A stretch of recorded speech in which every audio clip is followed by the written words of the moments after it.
ओम नमः शिवाय। सभी भक्तों को राधे राधे। तो कार्तिक के महीने में हमें कहाँ कहाँ दीपदान करना चाहिए, तो चलिए मंदिर चलते हैं और हम कहाँ कहाँ दीपदान करेंगे तो वो जान लेते हैं। तो हम मंदिर आ गए हैं, भोलेनाथ के मंदिर, माता का भी मंदिर है यहाँ पे। तो मंदिर अभी खुला नहीं है, हम सुबह जल्दी आ गए थे। हमें अंधेरे में ही दीपदान करना होता है कार्तिक के महीने में, ब्रह्म मुहूर्त में। तो हम सबसे पहले जल चढ़ा देते हैं भोलेनाथ को, पूजा कर लेंगे, उसके बाद ही हम दीपदान करेंगे। तो दीपदान के लिए आप अपने दीपक लेकर ही दीपदान करना माना जाता है। मंदिर में दीपक हों तो वो दीपदान ना करें। तो आप आटे के दीपक बना सकते हैं या फिर मिट्टी के दीपक आप घर से ले जाकर दीपदान करें। तो कार्तिक के महीने में दीपदान करने का खास महत्व रहता है। तो हमें किस जगह पे हमें दीपदान करना है तो चलिए हम जान लेते हैं। कार्तिक माह में तुलसी, आंवले का पेड़, मंदिर में, नदी, कुआं या तालाब, बावड़ी के पास में भी कर सकते हैं।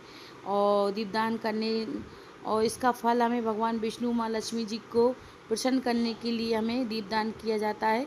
कार्तिक के महीने में माँ लक्ष्मी, भगवान विष्णु प्रसन्न होते हैं, पितरों की शांति मिलती है, मोक्ष की प्राप्ति होती है और सभी प्रकार के कष्ट से हमें मुक्ति मिलती है। इस मास में दीपदान के साथ साथ पवित्र स्नान और दान का भी विशेष महत्व रहता है। और जिसके जीवन में धन संपत्ति की कमी होती है वो भी पूर्ण होती है और समृद्धा, धन समृद्धा भी बढ़ती है। इसलिए हमें दीपदान करना चाहिए कार्तिक के महीने में। तो हम दीपदान पहले भोलेनाथ की यहीं करेंगे दीपदान। पहला दीपदान हमें भोलेनाथ के यहाँ कर देते हैं। मंदिर में कर सकते हैं या आप घर के आंगन में कर सकते हैं दीपदान। डेली हमें दीपदान करना होता है और आप एक दहलीज पे दीपदान कर सकते हैं। तो आप चाहें तो सुबह में दीपदान कर सकते हैं या फिर आप शाम को भी कर सकते हैं। तो शाम को तो हम करते ही हैं, दहलीज पे भी करते हैं और हम तुलसी पे भी करते हैं।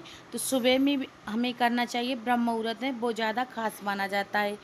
तो यह भगवान विष्णु को प्रिय रहता है। तो तुलसी पे दीपदान करने से हमें तुलसी के नीचे दीपदान करना शुभ माना जाता है, इसलिए हमें तुलसी के नीचे भी दीपदान करना चाहिए। और किसी देवता या मंदिर में करें, नदियाँ या तालाब में भी हमें करना चाहिए।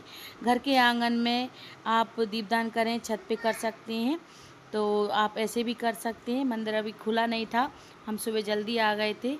और जो भी मंदिर हो वहाँ करें आप। कार्तिक के महीने में आंवले के पेड़ के नीचे दीपदान करने से भी अत्यंत फल मिलता है और एक आंगन में भी कर देते हैं। और दीपदान का फल बहुत खास रहता है, मोक्ष की प्राप्ति होती है और स्वर्ग की प्राप्ति होती है दीपदान करने से हमें। तो आप दीपदान ज़रूर से करें कार्तिक के महीने में। तो सुबह हमें और एक दीपदान हमें पीपल के वृक्ष के नीचे करना है। तो इस प्रकार से हम दीपदान करेंगे। और आप पितरों को भी दीपदान कर सकते हैं, दोषों से मुक्ति मिलती है। और लक्ष्मी भगवान विष्णु को कृपा पाने के लिए भी हमें दीपदान करना चाहिए। माँ प्रसन्न होती हैं और हमारे घर में सदैव बनी रहती हैं, इसलिए हमें दीपदान करना चाहिए। आंवले के पेड़ पर भी देखिए हमने कर दिया है। तो इस प्रकार से हमें दीपदान करना है। राधे राधे।